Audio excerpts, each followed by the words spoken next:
You're watching Ag News by Cary Sims. Read the tag before you buy the plant. Walk through any garden center this time of year and it's easy to see how decisions get made. Bright blooms, healthy leaves, maybe a sale sign, and before long that plant is in the cart headed for a spot in the yard that may or may not fit what it actually needs. The problem isn't the plant. The problem is that most folks never read the tag. That small plastic tag stuck in the pot is one of the most useful tools you have when selecting plants. It tells you how that plant is expected to grow and what it needs to perform well, but only if you use it. Before you ever pick a plant, you need to know what kind of space you're trying to fill. Is it full sun or mostly shade? Does water drain well or stay wet after a rain? Do you have room for something that grows 6 feet tall, or do you need it to stay under a window? Those answers should drive the decision, not just how the plant looks sitting on the bench. Let's start with sunlight. Every plant tag will tell you something like full sun, part sun, or shade. That's not a suggestion, that's a requirement. If a plant calls for full sun and you put it under a canopy of trees, it's going to struggle no matter how healthy it looked when you bought it.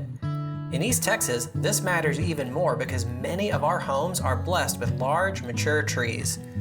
We have a lot more shade than we think, and that limits what will truly perform well. Next, pay attention to spacing and planting recommendations.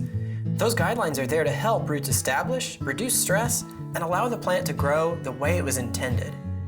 Skipping over them might not cause problems immediately, but it often does later. Don't forget to study the mature size. The small plant in a 1-gallon pot will not stay small. If the tag says it grows 5 feet tall and 4 feet wide, that's what it's going to try to do. Ignoring that is how landscapes become overcrowded, pushing up against your exterior walls or rubbing against the eaves of the roof. Plants end up fighting for space, airflow is reduced, and suddenly you're pruning constantly just to keep things in check. Frequent offenders are shrubs planted around the foundation of a home. Plant too close from the beginning, they will crowd the walls and cover up the windows. The tag told you, you just have to believe it. And finally, water needs are important. Some plants require consistent moisture, others prefer to dry out between watering. If you put a low water plant in a bed that stays wet or a high water plant in a dry area without irrigation, you're setting it up to fail from the start. Earlier this week, someone brought in leaves from a yucca plant. The homeowners were taking excellent care of it by watering it 3 times a week.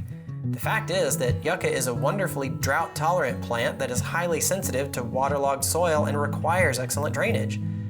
Matching the plant to your watering ability is just as important as matching it to sunlight.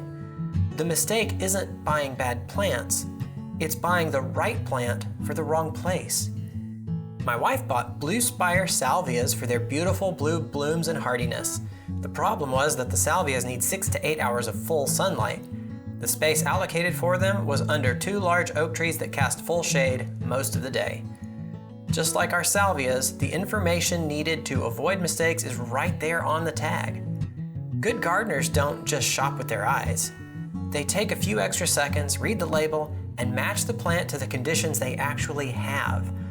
Because the best looking plant at the nursery won't stay that way for long if it's planted in the wrong spot. And that's a mistake that's easy to avoid if we just read the tag. Cary Sims is the County Extension Agent for Agriculture and Natural Resources for Angelina County.